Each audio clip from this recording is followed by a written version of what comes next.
स्वागत है आपके अपने YouTube चैनल अत्रि एकेडमी पर। आज के इस वीडियो में हम कक्षा 9वीं का अध्याय 4 दो चरों वाले रैखिक समीकरण के बारे में पढ़ेंगे।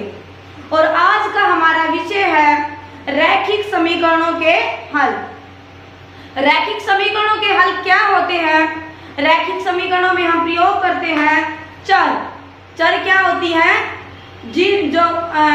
वो अज्ञात राशियां जिनका हमें मान पता नहीं होता और जैसे जैसे स्थिति बदलती है उन अज्ञात राशियों का मान भी बदलता रहता है। ठीक है, तो इसमें सबसे पहला आज का हमारा टॉपिक है ये रैखिक समीकरणों के हल। तो आओ मिलकर शुरू करते हैं।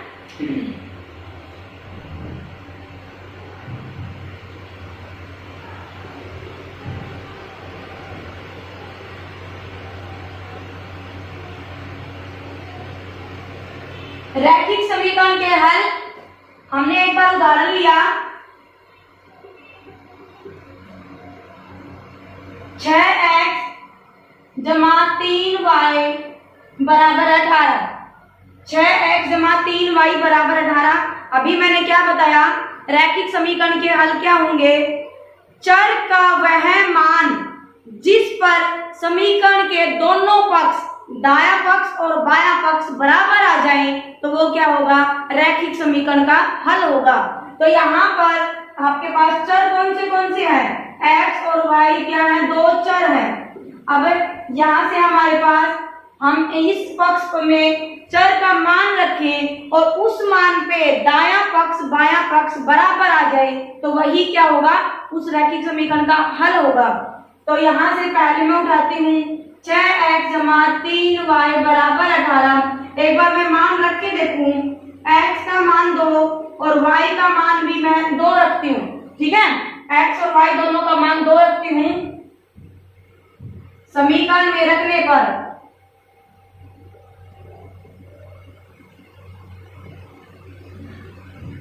मुझे क्या मिलेगा? 6 गुना में 2 जमा में 3 गुना में 2। एक बार मैं इसी पक्ष को हल करती हूँ। यह आ जाएगा 12 जमा 6 और कितना आ गया? 18। अब आपके पास देखिए दायां पक्ष कितना है? 18 और बायां पक्ष भी कितना है? 18। तो क्या आ जाएगा? दायां पक्ष बराबर है बायां पक्ष। तो हम कह सकते हैं कि x बराबर है 2 और y बराबर है 2 इस रैखिक समीकरण का हल होगा। क्या है? x बराबर है 2 और y बराबर है 2 इस रैखिक समीकरण का क्या होगा? हल होगा। ठीक है, अब पता लग गया होगा आपको कि रैखिक समीकरण का हल कैसे होता है? चर का वह मान जिस पे समीकरण क्या हो जाए? संतुष्ट हो जाए। संतुष्ट होने का मतलब है दोनों पक्ष बराबर आ जाए। अब ये तो था रैखिक समीकरण का हल। एक और दूसरा हमारा विषय आज का कि रैखिक समीकरण जो दो चर वाले रैखिक समीकरण हैं इनमें कितने हल हो सकते हैं, कि एक समीकरण के कितने हल हो सकते हैं। ठीक है, तो इसमें एक तो है हमारे पास, हमने इससे पीछे वाली वीडियो में भी किया था कि एक चर वाले रैखिक समीकरण के कितने हल हो सकते हैं और दो चर वाले रैखिक समीकरण के कितने हल हो सकते हैं। एक बार देखते हैं इसको भी। रैखिक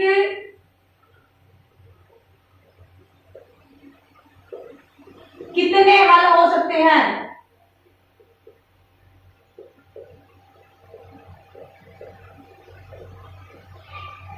पहला हमने लिया एक चर वाले रैखिक समीकरण पर। ठीक है, एक बार मैं एक उदाहरण लेती हूँ 3x जमा 15 बराबर है 0। एक बार हमने ये एक चर x क्या है? एक ही चर है, इसमें दूसरा चर नहीं लिया मैंने। इसमें मान निकाल के देखते हैं तो क्या बनेगा? 3x बराबर है घटा के 15, यहाँ पे जमा के 15 है। इसका जब हम पक्ष बदलेंगे तो उधर जाके क्या हो जाएंगे? ये घटा के हो जाएंगे।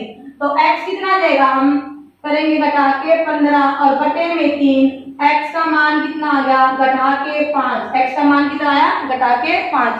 तो इसमें एक चर वाले रैखिक समीकरण में जो आपके पास चर है x उसका मान आया घटा के 5। तो कितने हल हुए? एक ही हल हुआ। एक चर वाले रैखिक समीकरण का कितने हल होते हैं? एक ही हल होता है, और वो हल कैसा होता है कि अद्वितीय हल होता है, इसके अलावा इसका और हल नहीं होगा। ठीक है,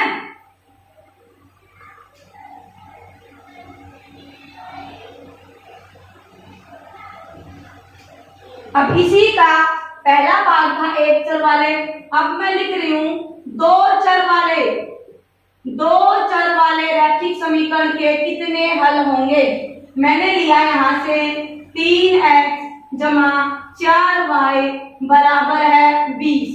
3x जमा 4y बराबर है 20।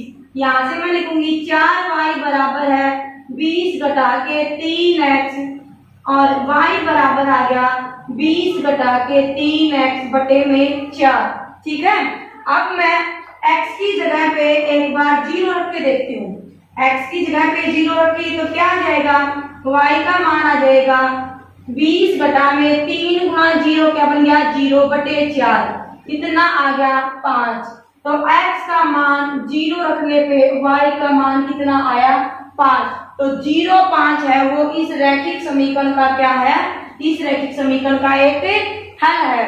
अब दूसरा हल, x का मान 1 रखती हूँ तो y आ जाएगा मेरे पास 20 घटा के 3 गुना 1 बटे में 4, यह आ जाएगा 20 घटा 3 बटे 4, यह आ जाएगा 17 बटे में 4। तो जब मैंने x का मान 1 लिया तो y का मान आ गया 17 बटे 4। इसी तरह से मैंने x की जगह पे अगर मैं 2 ले लूं, x की जगह पे मैं 2 ले लूं तो यहां से मेरे पास कितना बनेगा? यह आ जाएगा y बराबर है 20 घटा के 3 दूनी 6, 20 घटा में 6 और बटे में आ गया 4। y का मान बनेगा 20 में से 6 गए तो 14 बटे 4। इसको मैंने काटा 2 से तो ये कितना बनेगा? y का मान आ गया 7 बटे 2। y का मान कितना आया है? 7 बटे 2। जब x का मान 2 था तो y का मान आ गया 7 बटे 2। इस तरह से अगर मैं 3 रखूंगी तो y का भी अलग आ जाएगा, 4 रखूंगी तो फिर और अलग आएगा। इस तरह से हम कह सकते हैं कि x के अलग अलग मान के लिए y का मान भी क्या होता जाएगा? अलग अलग आता जाएगा। इसीलिए हम कह सकते हैं कि दो चर वाले रैखिक समीकरण के क्या होंगे? अपरिमित रूप से अनेक हल होंगे। जैसे जैसे x का मान बदलता जाएगा y का मान भी बदलता रहेगा। ठीक है, तो इस ये हो जाएगा एक चर वाले रैखिक समीकरण का तो एक ही हल होता है, वो अद्वितीय हल होगा, और दो चर वाले रैखिक समीकरण के क्या होंगे? अपरिमित रूप से अनेक हल होंगे। अब मुझे उम्मीद है कि ये वाला जो आपका टॉपिक है ये आपको समझ आ गया होगा। अब हम करते हैं प्रश्नावली 4.2। प्रश्नावली 4.2 पहला सवाल है, निम्न में से कौन सा विकल्प सत्य है और क्यों? इसमें दिया है y बराबर है 3x जमा 5, और इसने ये पूछा है कि इस समीकरण का एक अद्वितीय हल होगा या दो हल होंगे, या फिर तीसरा ऑप्शन है इसमें अपरिमित रूप से अनेक हल होंगे। अब पहले ये देखिए, ये जो समीकरण है y बराबर है 3x जमा 5, कितनी चर है इसमें? 2 चर हैं। ठीक है, और ये आपको पता है दो चर वाले रैखिक समीकरण के कितने हल होते हैं? अपरिमित रूप से अनेक हल होते हैं। एक बार एक दो आप निकाल के भी देख सकते हो। इसमें x बराबर है 0 मान रखोगे तो y कितना जाएगा? 3 गुना 0 जमा 5, ये बन जाएगा 5। 0 पे आपका मान हल कितना आया? 5। x का मान 1 रखोगे तो 3 गुना में 1 और जमा में 5। मैंने यहाँ पे जो आपके पास चर है इसकी जगह पे क्या रखा है? 1 रखा है, तो यह देगा 3 जमा 5, और 3 जमा 5 कितने होते हैं? 8। तो आप हल को कैसे लिखते हो? छोटे ये ब्रैकेट शुरू, ये लिखोगे पहले x का मान 1 और बाद में y का मान, और y का मान कितना आया है? 8। ठीक है, इसके बाद जो हम तीसरा रख के देखते हैं 2, तो y बराबर है x की जगह पे 2 रखेंगे तो 3 गुना में 2 जमा 5, यह देगा 3 दूनी 6 जमा 5 बराबर कितना आ गया? 11। जब x का मान 2 रखा तो y का मान 11 आ गया। तो ऐसे ही आप इसको हल करते रहो, x के अलग अलग मान के लिए y का मान भी क्या आता जाएगा, अलग अलग आता जाएगा।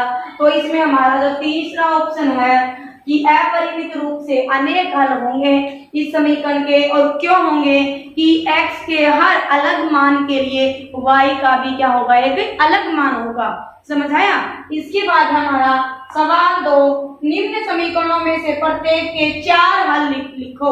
आपने प्रत्येक समीकरण के 4 हल लिखने हैं। इसमें आपके पास सवाल 2 में 3 ये थे भाग, इसके मैं 2 करवा रही हूँ, ठीक है। इसमें से जो एक भाग है वो पहले आप खुद हल करके देखना, अगर नहीं होता है वो हल तो कमेंट बॉक्स में लिखना, मैं उसको हल करके आपके पास भिजवा दूंगी।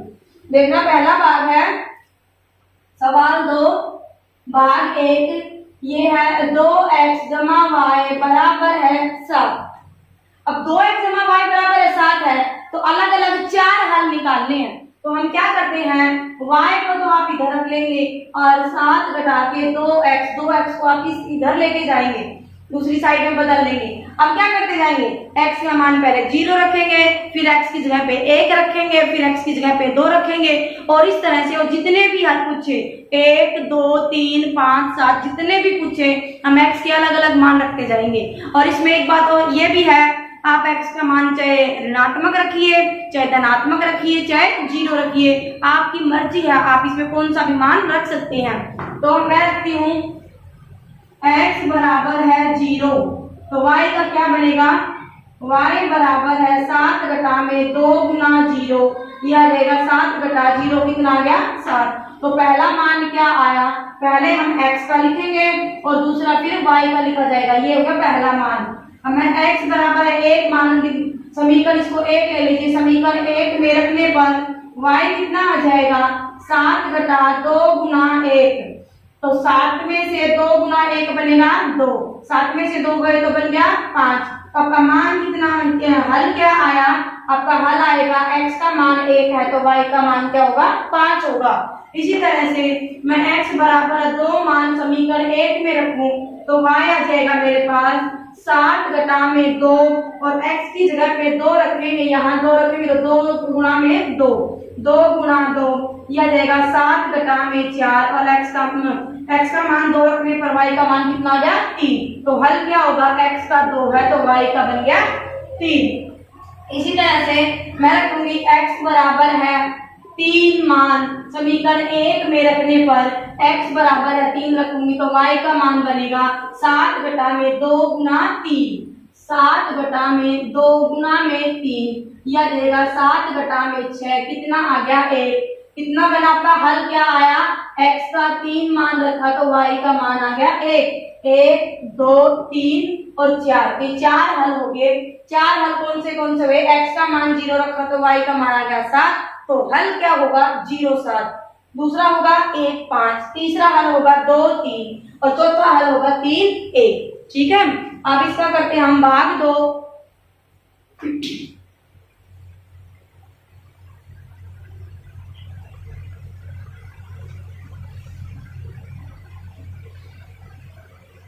भाग 2 है पाई x जमा y बराबर है 9। ये क्या है, इसको हम क्या बोलते हैं पाई, और इसका मान कितना होता है 22/7। लेकिन इस सवाल में हमें मान रखने की जरूरत नहीं है, हमें हल निकालने हैं, तो सिर्फ हमने क्या देखना है x और y के मान ही रखते जाएंगे। पाई की जगह पे हम क्या लिखेंगे, पाई ही लिखेंगे, 22/7 का प्रयोग नहीं करेंगे। अब देखिए यहाँ से y बराबर कितना आएगा 9 और घटा के पाई x। अब क्या करेंगे, इसको मैंने क्या लिया समीकरण 1 ले लिया। पहले क्या रखें, x बराबर है 1 मान, समीकरण 1 में रखने पर, समीकरण 1 में रखने पर हमें क्या मिलेगा, y बराबर है 9 घटा के पाई, पाई के गुना में कितना है x, और x का मान में मुझे कितना रखना है 1, कितना आ गया 9 घटा के पाई। तो ये आ गया y का मान। हल क्या होगा, x का मान 1 रखने पे y का मान आ गया पाई घटा 9 घटा के पाई। एक आप 0 भी रख सकते हैं, लेकिन हमने 1 से शुरू कर दिया तो कोई बात नहीं। x बराबर है 2 मान समीकरण 1 में रखेंगे तो y कितना आ जाएगा, y बराबर है 9 घटा के पाई गुना में x का मान कितना है 2, तो कितना आ जाएगा 9 घटा के 2 पाई। हल क्या बना, x का मान 2 है तो y का मान 9 घटा के 2 पाई आ गया। अब आगे करेंगे हम, x बराबर है 3 मान रखेंगे समीकरण 1 में रखने पर, तो यहाँ से बनेगा y बराबर है 9 घटा के पाई गुना x, और x की जगह पे कितना रख रहे हैं हम 3, तो यह आ जाएगा 9 घटा के 3 पाई। हल क्या बना, x का मान 3 रखने पे y का मान कितना आ गया 9 घटा के 3 पाई।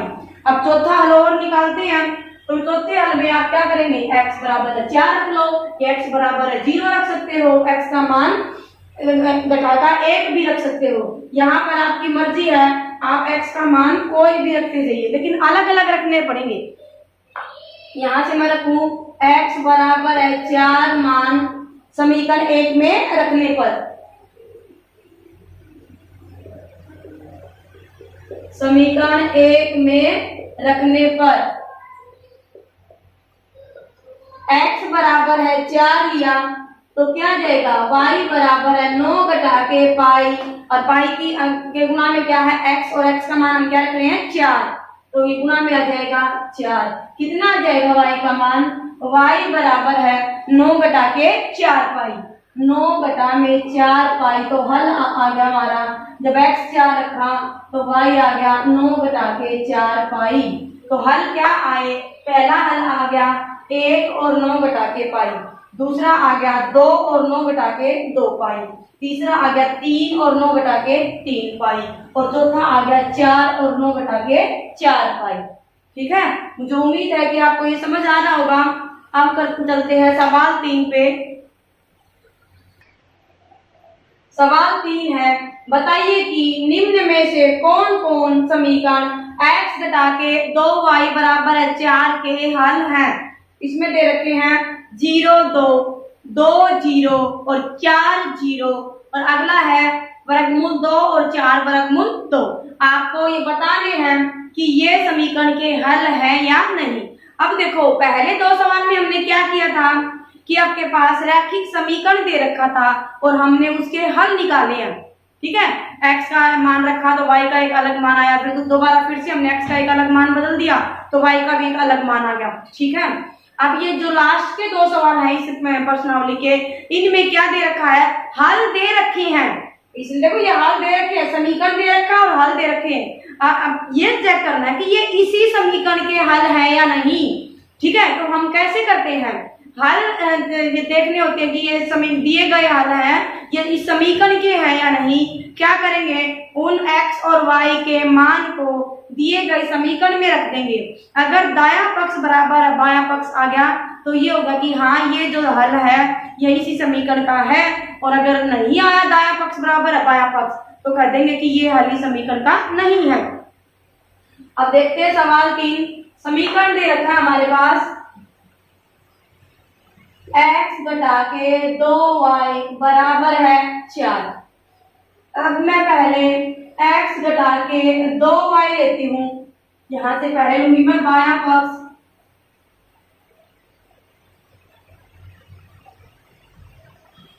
x घटा के 2y, पहला है 0 2, 0 2, या कह दो x बराबर है 0 और y बराबर है 2 मान दाएं पक्ष में रखने पर क्या है दायां पक्ष, x घटा के 2y, x की जगह पे रखना है 0, 0 घटा के 2 गुना में y की जगह पे रखना है 2, क्या आ गया घटा के 4। क्या इधर घटा के 4 है, नहीं, क्या है ये जमा के 4 है, तो ये बराबर नहीं होगा किसके, दाएं पक्ष के। तो दायां पक्ष और बायां पक्ष, ये हमारे पास कौन सा पक्ष चल रहा था, बायां पक्ष, बायां पक्ष आ गया घटा के 4 और दायां पक्ष कितना है जमा के 4, तो क्या हो जाएगा दायां पक्ष बराबर नहीं है बाएं पक्ष के, तो क्या हुआ 2 0 इस दिए गए समीकरण का हल नहीं है। अब दूसरा है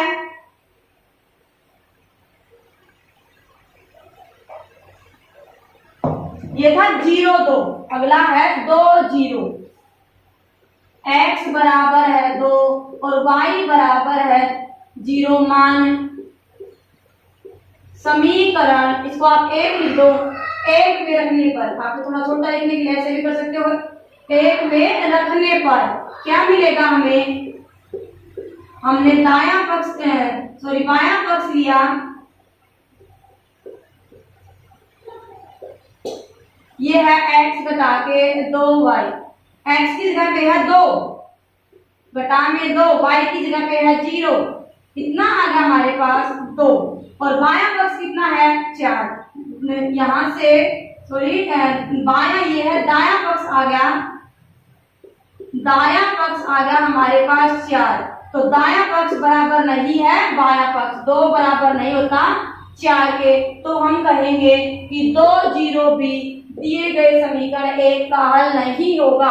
अब एक बार हम रख के देखते हैं, 4 0 क्या रखेंगे, x की जगह पे 4 और y की जगह पे 0 रखते हैं, तो क्या बनेगा हमारे पास, देखो यहीं से x बराबर है 4 और y बराबर है 0 मान रखेंगे, तो x की जगह पे 4 रखा और 2 y की जगह पे 0 रखा, कितना आ गया 4, और ये बराबर है किसके आ गया आपके पास दायां पक्ष के, दायां पक्ष बराबर बायां पक्ष आ गया, तो ये क्या कहेंगे 4 0 समीकरण 1 का हल है, क्या है 4 0 समीकरण 1 का हल होगा। इसके बाद है हमारे पास इसका भाग 4 वर्गमूल 2 और 4 वर्गमूल 2, ठीक है, एक बार ये भी रख के देखते हैं, वर्गमूल 2 और 4 वर्गमूल 2, इसी में x की जगह पे क्या रखेंगे वर्गमूल 2 और y की जगह पे रखेंगे हम 4 वर्गमूल 2, यहाँ से आ जाएगा x घटा के 2y में रख के देखते हैं, x की जगह पे रखेंगे वर्गमूल 2 घटा में 2 और y की जगह पे रखेंगे गुना में 4 वर्गमूल 2, क्या मिला हमें वर्गमूल 2 4 दूनी 8 वर्गमूल 2, ठीक है, तो ये देखिए एक बार घटा के है 8 वर्गमूल 2 और जमा का है 1 वर्गमूल 2, क्या बचेगा घटा के 7 वर्गमूल 2 आएगा, तो क्या आ गया घटा के 7 वर्गमूल 2। अब देखिए क्या यहाँ से दायां पक्ष घटा के 7 वर्गमूल 2 है नहीं, तो क्या आ जाएगा बराबर नहीं है किसके दायां पक्ष के। अब दायां पक्ष और बायां पक्ष बराबर नहीं आए तो क्या हो जाएगा कि यहाँ से वर्गमूल 2 और 4 वर्गमूल 2 दिए गए समीकरण 1 का हल नहीं होगा। अब है सवाल 4,